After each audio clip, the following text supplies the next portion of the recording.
karena dulu gue pernah datang ke beberapa presentasi franchise tawarin ke gue dikasih jaminan pasti untung. Make sense nggak sih Don? Karena dengan bisnis franchise, Anda sudah mendapatkan resep, Anda sudah mendapatkan branding, ya kan? Anda sudah mendapatkan SOP, sehingga trial and error-nya itu lebih pendek. Nah, gue suka nih yang kayak gini nih. Soalnya berarti kelihatan lu nggak cuma mau jualan franchise doang, lu juga mau pastiin gue bisa jalan ya.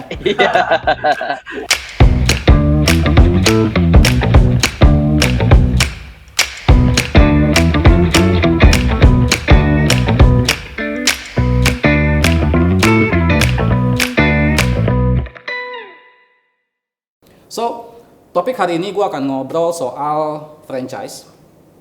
Judul topik hari ini jagoannya franchise, dan tamu yang udah ada sama gue ini udah beken di dunia digital nih. Jadi harusnya udah nggak perlu gue perkenalkan sih. Hai Don, apa kabar? Halo, apa kabar? Happy New Year, selamat tahun baru untuk semua penggemar bubur ayam. Juga bukan penggemar bubur ayam, juga selamat tahun baru. Selamat tahun baru bro. Gimana? Sehat, Ben? Sehat. Puji Tuhan, sehat. Semoga 2021 semakin baik ya. Semoga COVID selesai. Dengar-dengar sih vaksin udah pada mulai distribusi ya? Iya, hari ini pas kita taping ini ya, jam tadi pagi Pak Jokowi sudah live kan ya, vaksin. Iya, good lah. Vaksin. Semoga bisa lancar aja. Iya. Anyway, man, gua dengar kalau nggak salah Desember lalu ya, gua dengar katanya lu ada brand baru ya di Januari 2021 ini. Iya. Jadi dari sisi kita di Sour Sally Group-nya sendiri sih, kita kan ada investment company namanya Selera Capital kan ya. Investment dan juga partnership company Selera Capital. Jadi kita baru bekerja sama signing MOU dan agreement dengan salah satu menurut saya the best ayam geprek yang pernah ada di Indonesia, ya kan? Secara kualitasnya juga lebih baik dari rata-rata ayam geprek lainnya. Lebih unik juga konsepnya, konsep makanannya juga unik. Namanya ayam pusbat. Nah, jadi kita seperti visi yang Selera Capital yang punya. Selera Capital itu adalah subsidiary company dari Sour Sally Group yang membantu brand-brand F&B lokal di Indonesia yang punya good product, good potential, ya kan, omset cukup bagus per outletnya, ingin scale up tapi mungkin have problem dan butuh bantuan. Jadi kita bekerja sama dengan mereka membantu untuk scale them up. Jadi kita baru signing agreement dengan mereka, kita akan launching, grand launchingnya rencananya bulan Februari ini. Oke. Bro Gun, nanti gua undang ya untuk acara grand openingnya kalau bisa datang. Terima kasih, kalau nggak bisa ya mohon supportnya aja, mungkin papan bunga atau seperti itu. Pasti lah bro. Meramaikan acara grand launchingnya. Pasti dong. Kemarin tuh grand launching yang Just and Shake itu juga ramai banget tuh, gila tuh. Iya. Just and Shake juga salah satu brand yang kita launching September lalu ya. Cukup ramai. Iya. Ini ayam geprek yang lu masuk ini yang mau grand launching ini, maksudnya kalau lu invest berarti kan mereka udah punya outlet ya sekarang ya? Udah jalan kan? Mereka sudah punya 4 outlet. Existing 4 outlet, potensinya cukup rasanya kita suka, pick all the criteria parameter yang kita require, ya kan? Akhirnya kita JV dengan mereka ya, bentuk entity baru, PT baru, dan kita Sour Sally Group yang ngambil porsi managing partner di sana, ya kan? Dan juga kita berpartner dengan influencer, karena sekarang lagi ngetren nih partneran dengan influencer, mega influencer gitu kan. Kita partneran dengan influencer yang sangat terkenal di e-sport ya, industri e-sport yang anak-anak milenial, anak muda, yaitu Dylan Pros dan juga Angelica. Jadi kita berpartner dengan Dylan Pros dan Angel akan membantu boosting untuk awareness-nya dan marketingnya lagi, dan creating konten mengenai ayam pusbat tersebut. Gila, gua inget lu tuh baru keluarin Juice and Shake kayaknya belum lama. Sekarang lu ada brand baru lagi.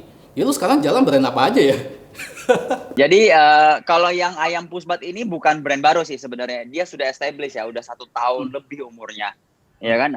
Jadi istilahnya bukan lagi coba-coba, istilahnya bukan mulai dari nol ya. Dia sudah ada, ya kan? Sudah rame, yang seperti disampaikan tadi, sudah rame, sudah punya good standar, ya kan? Cuma kita bekerja sama dengan mereka, membantu mereka untuk scale them up untuk menjadi lebih besar gitu. Dan kalau dibilang dari Sour Sally Group sendiri, kita brandnya total ada Sour Sally, Gulu Gulu, Vika, Wautek. Di sister company, sister holding group ada Manis ya kan. Terus ada Juice and Shake. Dan yang terakhir ini Ayam Pusbat. Oh, wow. Gila. Banyak juga ya. Iya. Lu Ada di 2021 ini ada upcoming a few more. Ada brand yang kita kerjasama dengan Baim Wong juga. Ya kan, minumannya healthy healthy cendol, tapi cendolnya dari Papua. Oh. Oh, ternyata yang sama Baim Wong itu justru gua kira ayam puspat ini. Tapi beda ya? Bukan. Oh, oke. Sama Baim Wong itu healthy Papuan cendol. Jadi itu usahanya lebih mikro, ya kan? Soalnya marketnya Baim kan cukup besar ya, banyak yang mikro ya kan. Jadi dengan hanya modal 20-30 jutaan orang bisa mempunyai bisnis gitu, bisnis rumahan, kita promosi rumahan untuk bisnis cendol tersebut. Healthy Itu cendol, healthy Papuan cendol. Oh, itu kalau nggak salah Januari ya? Lu udah launching itu ya? Itu Februari. Oh, Februari. Itu di sister company-nya, bukan di Sour Sally Group. Di sister company. Saya di situ sebagai advisor di company itu sih. Itu sama Pak Handoko ya, di Cuan Generation. Jadi dengan harga modal 20 jutaan, 30 jutaan orang bisa mempunyai suatu usaha baru ya, minuman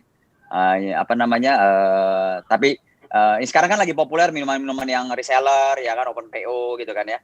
Nah, kita memasuki bisnis Cuan Generation tuh masuki bisnis tersebut. Brandnya Sajojo ya dengan Mbak Imong itu. Dan tapi dengan integrasi dengan ada teknologinya ya. Jadi orang melakukan transaksi tidak usah transfer, tidak usah WA. Jadi semua transaksinya dan orderan bahan baku, penjualan minumannya itu bisa dilakukan melalui aplikasi itu. Mantap. Jadi kayak startup ya lu ya? Enggak, itu aplikasi kita outsource kok. Ada third party yang membantu kita. Kita hanya fokus di produknya aja sama marketingnya ya. Iya. Gila, itu brand lu udah banyak banget ya. Lu gimana sih ceritanya kok bisa history lu bisa masuk ke F&B gitu ya? Tahun 2008 pertama kali kan mulai bisnis ya, brand pertama yaitu Sour Sally. Ya kan? Sour Sally itu saya pertama kali itu dimulai dari hobi juga ya, dari passion ya. Karena saya penggemar makan frozen yogurt. Waktu kuliah ada kesempatan untuk kuliah di Amerika, saya kuliah di LA untuk ngambil master ya kan. Waktu ya biasalah anak-anak kuliah kan banyak free time atau lagi ngumpul. Jadi saya sering makan frozen yogurt ya kan. Suatu saat orang tua saya datang untuk acara graduation saya.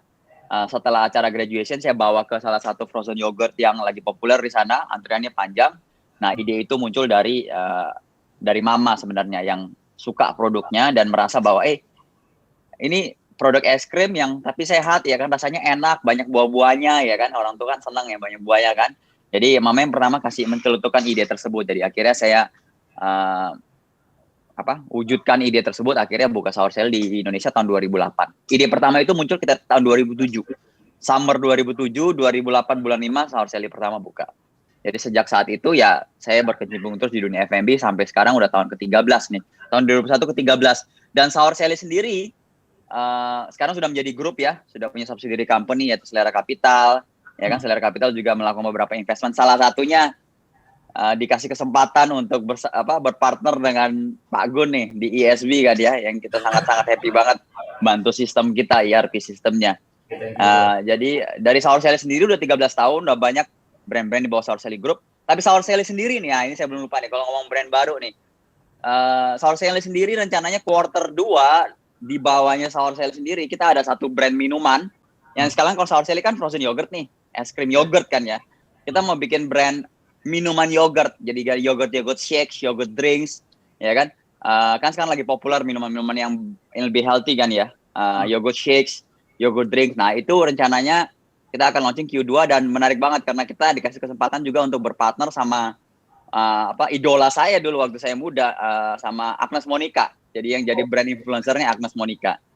Iya, jadi kita barusan seal the deal, udah oke. Jadi rencana produk R&D udah done, udah selesai semuanya.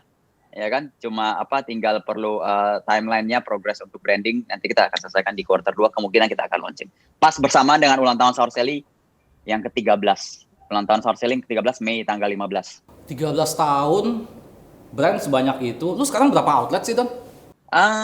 Berapa outlet yang sudah buka itu sekitar 250-an ya. Tapi sebenarnya could be more, a lot of backlogging ya. Outlet franchise yang menunda untuk buka, menunggu ada yang berani buka, ada yang menunda untuk buka, ya kan. Tapi sebenarnya sih, if everything goes back to normal soon, kita seharusnya udah yang seharusnya dibuka itu ada another 200 ya, jadi harusnya 450. Mantap. Stop a little bit. I see. Don, lu boleh share nggak sih, Don? Soalnya gini loh. Sama sih. Mungkin bedanya gini ya. Gue mulai bisnis dulu pertama kali itu 2006. Ya kita nggak beda-beda jauh lah ya. 2006, 2008. Gue inget pertama kali gue mulai bisnis tuh problemnya tuh banyak banget. Nah, lu boleh cerita nggak sih, Don, waktu pertama kali lu buka outlet pertama itu? Itu jatuh bangunnya kayak apa tuh? Wah, banyak ya. Challenge-nya banyak banget sih sebenarnya memang untuk mulai bisnis pertama itu. Yang paling susah itu apa-apa kalau mau mulai sesuatu itu adalah yang pertama memulainya, ya kan? Yang kedua, yang equally susah adalah membesarkannya, ya kan?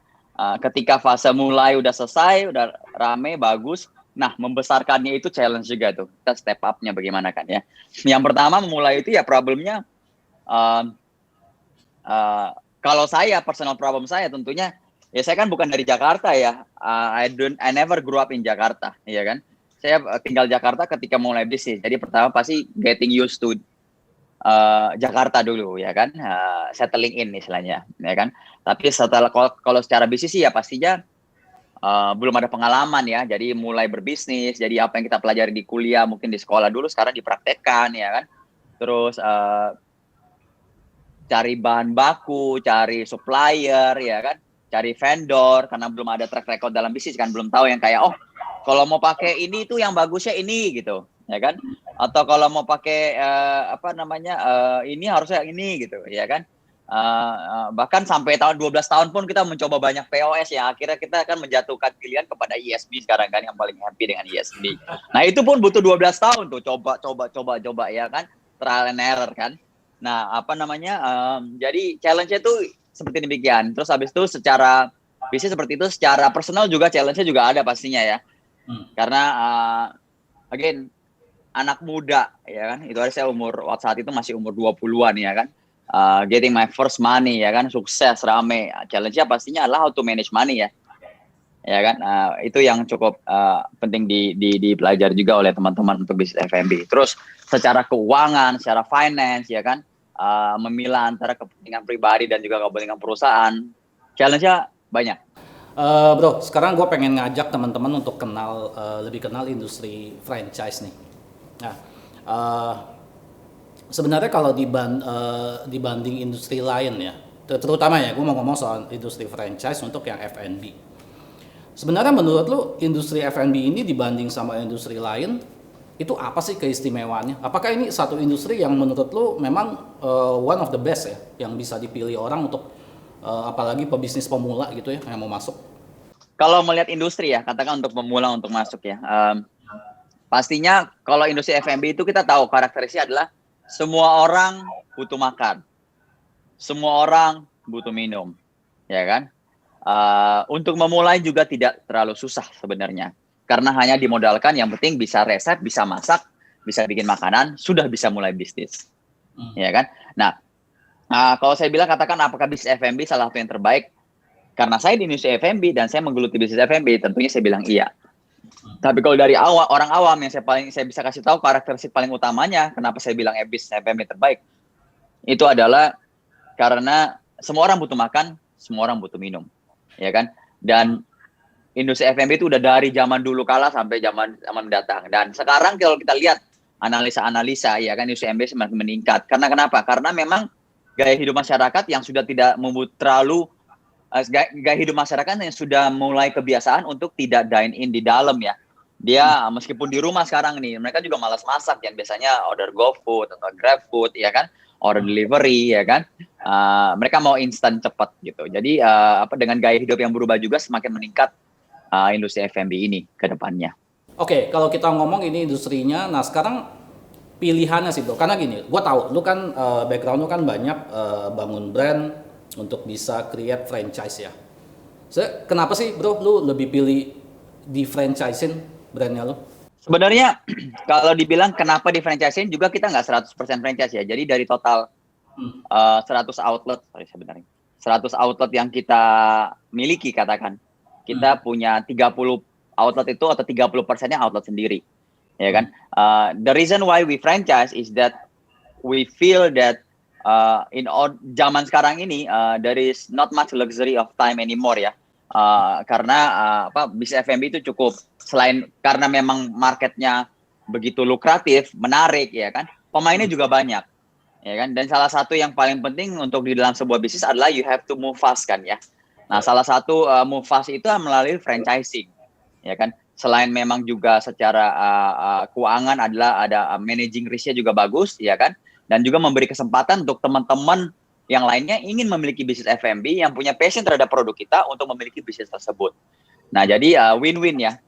Selain bisnisnya dapat berkembang pesat, ya kan. Kedua, kita juga bisa mempunyai banyak. Katakan Anda mempunyai 50 franchise, berarti secara tidak langsung Anda mempunyai 50 partner yang ingin membantu membesarkan brand Anda. Nah, jadi kurang lebih seperti itu. Oke.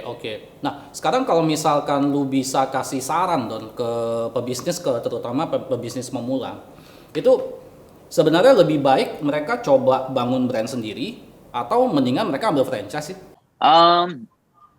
Sangat bergantung ya. Kalau benar-benar pemula dan dia tidak tahu resep sama sekali, belum ada pengalaman di F&B, bahkan tidak bisa masak sama sekali, yang menurut saya itu lebih feasible untuk bisnis franchise. Karena dengan bisnis franchise, Anda sudah mendapatkan resep, Anda sudah mendapatkan branding, ya kan? Anda sudah mendapatkan SOP, sehingga trial and error-nya itu lebih pendek.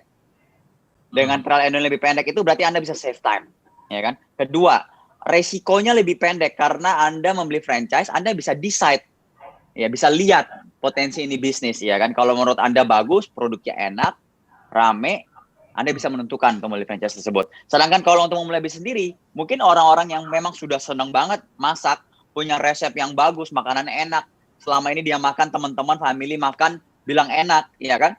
Dan dia punya modal sedikit, dan dia rasa dia punya ada keahlian sedikit, ya bolehlah untuk memulai untuk bisnis F&B-nya dengan dari satu rumah makan kecil mungkin, atau buka PO, ya kan? Kalau ternyata laku, ya silakan bisa teruskan. Jadi ada beberapa langkah sih, tergantung situasi dan kondisi masing-masing dari individual tersebut. Oke, berarti tergantung dari seberapa besar resiko yang gua mau ngambil ya? Iya, betul. Seberapa besar resiko, seberapa besar pengalaman lu, ya kan? Seberapa tidak mau trial and error, ya kan? Kalau yang pengen udah jadi, ya pengen langsung udah jadi, udah ada resep, ada SOP, ya kan? Ada tim yang bisa manage, ya kan? Yang bisa bantu kasih guidance, ya kan, nggak mau belajar sendiri lagi, tinggal belajar dari franchise-nya, ya kan, itu juga bisa dilakukan. Banyak justru sekarang pebisnis F&B yang baru mulai keluar nih, setahun 2 tahun terakhir, awalnya mereka mulai belajar F&B-nya juga dari franchise. Dia beli dulu franchise-nya, sebuah bisnis, ya kan, sebuah brand, dia pelajarin, ya kan. Setelah udah yakin, udah pengalaman, akhirnya dia punya resep, dia punya keyakinan sendiri, dia mulai brand sendiri. Ada juga yang kayak gitu. Oh ya, good idea juga ya. Belajar dari lu, Don. Anyway gini, yang namanya F&B ya, regardless gua ada outlet atau gua jualan delivery, kan banyak sih teman-teman gue yang ngomong namanya retail itu tergantung ke location, salah satu faktor yang penting ya. Don, sebenarnya kalau misalnya saya gue ambil ya salah satu franchise lo, mungkin Gulu-Gulu atau Vika gitu ya. Untuk locationnya itu gue tentukan sendiri atau lu orang bantu cariin atau lu orang bantu review atau gimana ya? Untuk location itu biasanya kita memberikan keleluasaan kepada mitra atau franchising-nya atau lisensi kita panggilnya untuk memilih lokasi mereka sendiri. Tapi kita kasih panduannya. Kita kasih panduannya dan kita kasih gambarannya, ya kan? Kalau mereka rasa lokasi tersebut sesuai dengan panduan yang kita berikan, tick all the boxes yang kita berikan, decision itu kita serahkan kepada mereka keputusannya. Ya berarti kalau gitu lebih leluasa bisa aja kalau gue punya ruko sendiri ya, gue punya tempat sendiri, gue pengen buka gitu ya. Yes, betul. Tapi jangan dijadikan sebuah patokan bahwa karena saya punya ruko sendiri, saya harus buka di ruko saya. Ya kan? Kembali lagi, apakah lokasi ruko Anda tersebut memang sesuai dengan kriterianya enggak? Kalau tidak sesuai kriteria, tidak sesuai tidak sesuai kriteria yang cocok untuk membuka bisnis brand tersebut, ya jangan dipaksakan. Ya kan? Mendingan cari tempat lokasi lain yang memang kriteria, keluar dana lebih sedikit, tetapi potensi untuk suksesnya lebih tinggi karena kriteria lokasinya yang lebih baik, yang lebih cocok gitu. Nah, gue suka nih yang kayak gini nih. Soalnya berarti kelihatan lu nggak cuma mau jualan franchise doang, lu juga mau pastiin gue bisa jalan ya. Kalau gitu, balik lagi ke ini nih. Karena dulu gue pernah datang ke beberapa presentasi franchise, tawarin ke gue. Gue dikasih jaminan pasti untung. Make sense nggak sih, Don? Saya itu nggak ada yang pasti untung ya. Di dunia ini nggak ada yang pasti untung. Bahkan kita pemilik outlet sendiri pun belum tentu semua outlet juga untung. Ada beberapa outlet yang pasti rugi ya. Dan akhirnya entah kalau kita mau apa istilahnya kantong kanan kantong kiri ya kan, saling supporting, atau apa boleh buat kita harus tutup. Ya kan? Jadi yang penting kalau ada bisnis franchise yang menjamin pasti untung ya kan, dan memberi jaminan sales, nah itu perlu dipertanyakan ya. Karena there's nothing, nggak ada di dunia ini yang pasti istilahnya. Apalagi bisnis ya, bisnis fluktuasinya tinggi ya. At least dengan franchise kita perkecil resikonya lah ya, perkecil betul ruginya aja ya. At least dari franchise itu SOP sudah ada, resep sudah ada, ya kan, brand sudah ada, support sudah ada, ya kan. Jadi resiko suksesnya itu lebih besar, resiko gagalnya lebih kecil. Tapi namanya juga persentase resiko ya, belum ada yang pasti, belum pasti sukses, belum pasti gagal juga. Don, kalau misalkan gue mau ngambil franchise lu nih ya, gue butuh modal berapa duit sih untuk bisa mulai? Wide ranging ya, gue jawab. Kalau umpamanya yang di Saur Sally Group itu rata-rata franchise-nya dimulai dari harga sekitar 250-300 jutaan. Satu set full udah bisa running bisnis ya kan. Tapi kalau yang di Cuan Generation ya kan, yang micro franchising itu bisa dimulai dari harga 20 jutaan, 25 jutaan udah bisa. Oh wow. Oke. Cuma berarti kan itu gue dapat apa aja tuh kalau let's say gue bayar 300 juta gitu. Apakah gue juga termasuk tempat, termasuk beban operasional atau apa gitu? Ya, jadi itu udah termasuk renovasi tempat, bahan baku awal, security deposit, termasuk dengan biaya kemitraannya juga, tapi di luar dari biaya sewa ya. Karena sewa itu adalah kan bukan modal awal ya. Sewa itu kan adalah fixed cost ya, bukan capital expenditure di awal ya. Bukan investment di awal ya, itu merupakan biaya operasional kan. Jadi di luar sewa. Oke.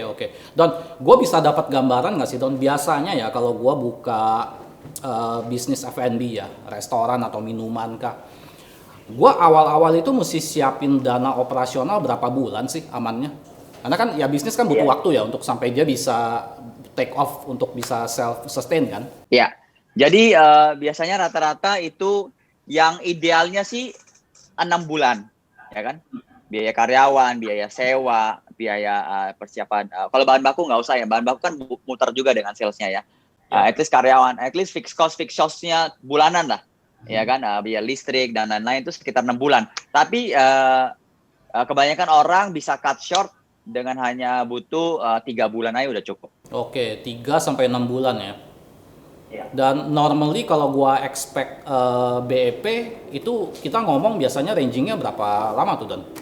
Sangat ranging lagi ya, tergantung produknya, tergantung lokasi ya.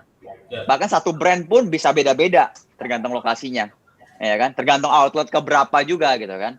Nah biasanya yang awal-awal tuh, ya kan, yang lebih cepat. Nah kalau gulu-gulu pernah itu hari rekor 3-4 bulan udah balik modal.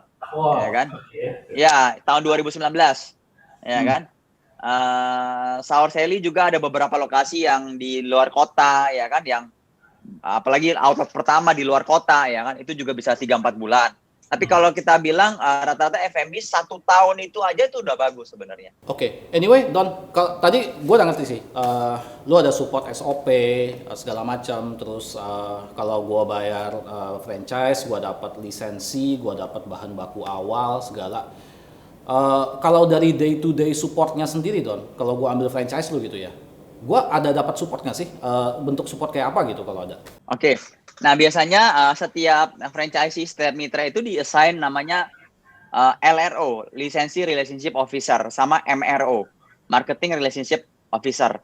Jadi segala sesuatu yang berhubungan dengan operasional, pemesanan bahan baku, ya kan, problem-problem operasional, itu bisa mengontak langsung dengan LRO tersebut. Nah, LRO tersebut yang akan menghubungkan ke masing-masing divisi yang bisa mensupport problem-problem dari setiap mitra tersebut. Ya kan. Nah, kalau umpamanya untuk butuh support marketing, butuh didesainin local store promo, ya kan, untuk permintaan request informasi mengenai promo, ya kan, atau hal-hal yang berhubungan dengan marketing atau sosial media atau desain, itu bisa mengkontak MRO yang langsung berhubungan kepada divisi marketing dan divisi desain yang ada di perusahaan kita. Jadi kalau misalkan nih, bisa nggak sih kalau gue berasa nih, aduh kayaknya sales gue jelek nih bulan lalu, gue minta saran dong gimana caranya gue naikin sales, gue kontaknya tuh itu ya, MRO-nya ya. Betul. Nanti bisa dibantu untuk bikinkan local store promo, untuk dijelasin info-info selanjutnya. Oke. Mengenai franchise sih gue cukup jelas, Don. Nah, Don, boleh dong, Don, gue pengen dapet dong tips and tricks dari lu nih untuk yang udah kerja di F&B lumayan lama nih ya, kalau boleh nih. Nah, karena kan bisa aja kan ada teman-teman kita yang mungkin dia pikir gua nggak mau coba franchise tapi gua pengen coba bangun brand sendiri gitu. Don, boleh dapat insight nggak sih, Don, kalau misalkan ada orang mau bangun brand sendiri, kan lu udah pengalaman lama di situ, ada tips-tips apa nggak sih, hal-hal apa yang perlu gua perhatiin, Don, kalau gua mau bangun brand punya gua sendiri gitu? Yang pertama, untuk bangun brand sendiri, produknya harus bagus. Ya kan? Yang kedua, yang masih tetap pertama. Artinya bagus itu apa? Harus seleranya, market fit-nya cocok dengan selera. Kalau kita ngomong bisnisnya di Indonesia, berarti harus cocok dengan selera Indonesia. Ya kan? Dan Indonesia sangat banyak selera-selera ya. Berarti kalau buka bisnis Jakarta, harus cocok dengan seleranya orang Jakarta. Ya kan? Ya. Yang kedua, harus mempunyai atau at least ngerti operasional yang baik. Jangan sampai uang yang masuk tidak jadi apa-apa, malah banyak yang keluar. Operasional yang baik itu berarti berhubungan dengan finance, ya kan? Pemesanan bahan baku, kesiapan bahan baku, ya kan? Dan segala sesuatu yang berhubungan dengan operasional, managing tokonya, training, ya kan? Yang ketiga adalah harus mempunyai digital marketing. Sekarang karena zamannya digital ya, harus punya digital marketing atau marketing plan yang bagus, ya kan? Bisa memarketkan produknya sehingga bisa kenal banyak orang. Don, let's say gua coba nih bangun brand gua sendiri dan fail, gagal. Terus gua pengen coba lagi, gua pikir ya udah deh, gua balik lagi deh, gua coba ambil franchise. Nah, Don, cuma selama beberapa tahun ini gue alami, kalau gue mau cari franchise, terus terang gue bingung, gue mau cari di mana gitu. Nah, kalau di grup Sour Sally sendiri, media apa sih yang dipakai untuk bisa reach out ke orang-orang yang punya keinginan untuk buka franchise? Ya, jadi di Sour Sally Group kita sendiri ini, biasanya kita waktu sebelum pandemi, kita ikut namanya Expo. Ya kan, yang setiap bulan November tuh, Sial Interfood Expo. Nah, itu biasanya kita jualan franchise di situ. Atau kita ikut franchise Hotel Franchise Indonesia. Ya kan, acara-acara franchise Indonesia, brand-brand yang kita ikut sertakan, ya kan. Tapi karena pandemi ini, jadi kita sekarang lagi bikin landing page ya, Sour Sally Group, di mana dia bisa masuk ke sana, bisa lihat masing-masing brand yang dia ingini, ya kan, dia bisa tanya-tanya mengenai masing-masing brand yang ingini, dan kemudian kalau tertarik bisa mengkontak nomor yang ada di sana dan bisa berdiskusi langsung dengan franchise sales kita. I see. Berarti bukan cuma jualan ke end customer pakai digital marketing, cuma Sekarang jualan franchise pun lu juga pakai digital marketing ya? Ya, ada landing page-nya dan semua tuh brandnya. Itu sudah mau selesai sih. Tapi selain itu sekarang banyaknya juga melalui yang ada sekarang ini adalah di Instagram dari masing-masing brand kita itu ada Linktree, di mana kalau Linktree itu diklik, ya kan bisa langsung nyambung ke franchise salesnya, bisa tanya jawab di sana. Don, sepengetahuan lu sekarang di dunia digital ada nggak sih yang ngumpulin semua franchise jadi satu tempat supaya orang kalau mau nyari franchise tinggal masuk ke situ kayak expo digital gitu? Ada. Jadi beberapa kali nih terakhir ada beberapa event yang dilakukan online. Barusan bulan Desember lalu ada kalau nggak salah. Itu kayak franchise expo tapi online. Oke, Don, misalkan ya. Kenapa? ISB tertarik nih. Boleh nih ISB sebenarnya. Boleh juga tuh ISB. I think it's a good idea. Nggak tahu whether I should say here or not. It's a good idea karena ISB jangkau begitu banyak pengguna kan ya. Orang belanja kan ya. Mungkin bagaimana caranya supaya itu bisa diintegrasikan dengan penjualan brand masing-masing mitra. Mungkin berupa revenue sharing atau dan lain-lain gitu. Kayak umpamanya customer atau ini bisa jadi titik poinnya untuk orang pembelian franchise. Boleh sih, we can work something out with something like that. Ya, maybe lah. Nanti kita bisa ngobrol lebih jauh soal itu. Anyway, tuh. Nah, sekarang let's say gue udah pilih nih franchise. Terus gue orang awam, gue belum pernah beli franchise apapun. Kalau gue mau pilih satu franchise yang bagus ya, Don, lu bisa kasih gue tips nggak sih? Kriteria apa yang biasanya gue mesti perhatiin sih sebelum gue benar-benar gue ambil satu franchise?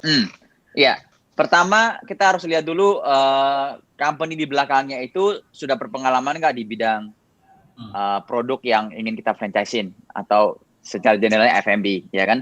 Kedua, company tersebut sudah punya tim yang bisa support nggak? Ya kan, apakah dia hanya cuma jualan franchise aja, setelah itu gue ditinggal nih, ya kan? Nah itu problemnya. Ketiga, kita harus coba produknya sendiri, ya kan? Enak apa enggak, cocok apa enggak, ya kan? Nah kalau memang tidak sampai banyak yang jual kemitraan sekarang bahkan nggak coba produk dia beli kan? Kalau merasa bahwa produk-produk grup ini sudah cukup rata-rata bikinnya enak-enak, ya itu boleh lah ambil resiko sedikit di situ, ya kan? Tapi kalau menurut saya harus coba produknya dulu. Itu ketiga. Keempat adalah hitung-hitungannya yang diproyeksikan untuk masuk akal apa enggak, ya kan? Ada beberapa teman-teman saya tuh yang ngambil franchise dari luar negeri, ya kan, brand dari luar negeri, dikasih hitung-hitungannya menurut saya yang ada di industri itu nggak sustainable angka segitu. Nah jangan terbuai dengan hitung-hitungan yang luar biasa yang menurut saya tidak sustainable, ya kan? Contoh nggak sustainable itu artinya apa? Ada brand-brand yang mungkin saat ini karena lagi hype, dia rame, dia proyeksi per harinya itu jualan bisa sampai 700-800 cup atau 1000 cup mungkin, 1000 packs, ya kan? Oke, itu sekarang 1, 2, 3 bulan nggak apa-apa. Tapi apakah itu sustainable nggak? Bisnis F&B kan bisnis jangka panjang ya. Kita beli kemitraan aja, beli franchise itu biasanya umurnya kalau nggak sampai 3 tahun, 5 tahun, ya kan?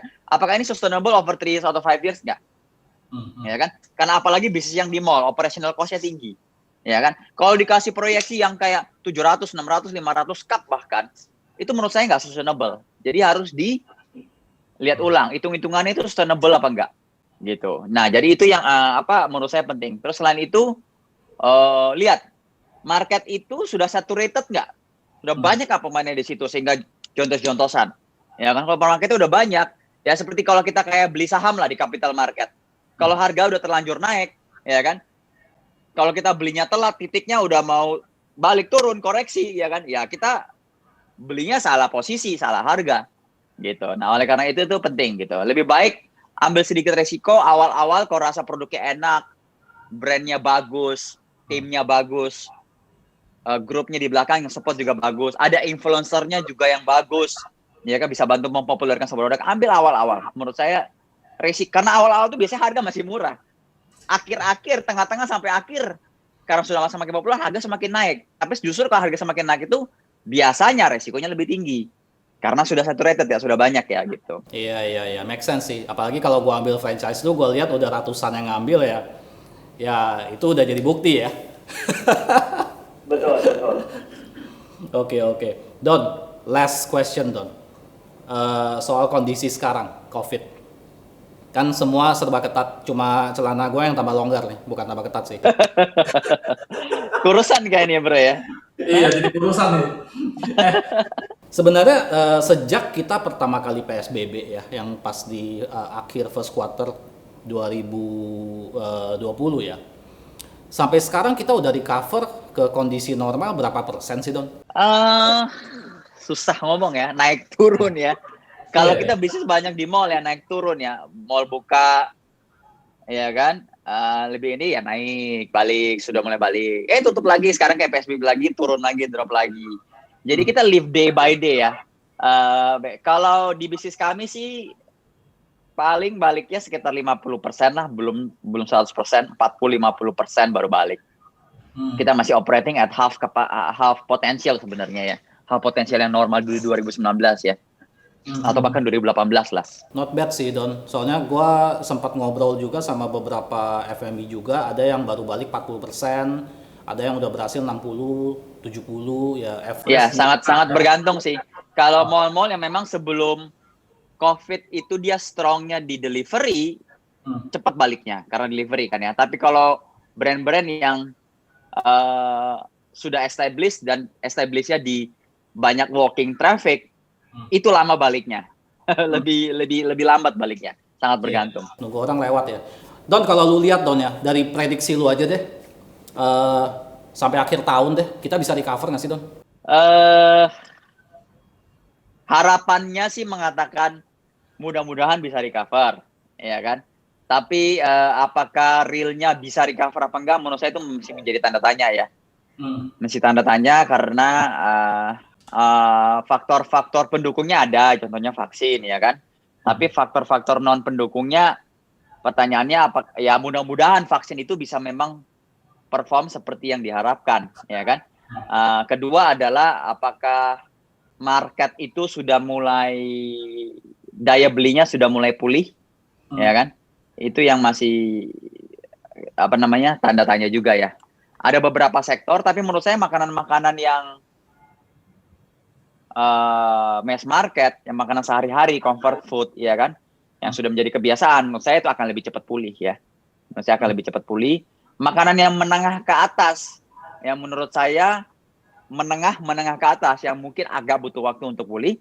Tapi kalau makanan yang atas, yang level atas, begitu PSBB dibuka, peraturan dilonggarkan, itu cukup cepat pulih sih harusnya. Karena kelas atas tidak terganggu ya. Kayak contoh lah, liburan gitu, travel industry. Saya waktu ke Bali, daerah Legian yang menengah bawah itu kosong. Ya kan? Tapi daerah Canggu, Seminyak yang menengah atas, ramenya minta ampun. Ya efek ya.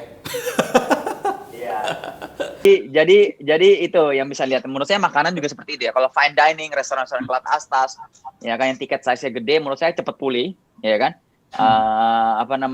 Tapi kalau yang menengah atas ya nggak tahu itu cepat pulih apa enggak, tanda tanya. Tapi kalau menengah bawah, kelas bawah, karena itu makan sehari-hari, dengan sudah mulai masuk kantor orang, ya kan, yang habit ya, kayak orang tempat makan siang lah istilahnya. Kalau kantor udah mulai pulih ya seharusnya makan siang udah mulai kembali lagi seharusnya market makan siang itu. Iya. Kalau gue sih cukup optimis sih Don. Soalnya sekarang tanpa vaksin pun kan rata-rata udah balik ke 50%. Ya hopefully lah vaksin bisa dorong dikit ke 70-80 kan udah lumayan Don ya, udah muter ya. Mudah-mudahan. Kita semua berharap seperti itu. Oke. Don, I think it's a wrap. Thank you banget Don waktunya. Jadi Sama-sama. guys, demikian topik kita hari ini. Please like, subscribe, dan kalau mau tinggalkan komen kalau ada pertanyaan atau ada ide tentang apa yang mau dibahas berikutnya, silakan aja. So, keep it simple, keep it practical. Ciao.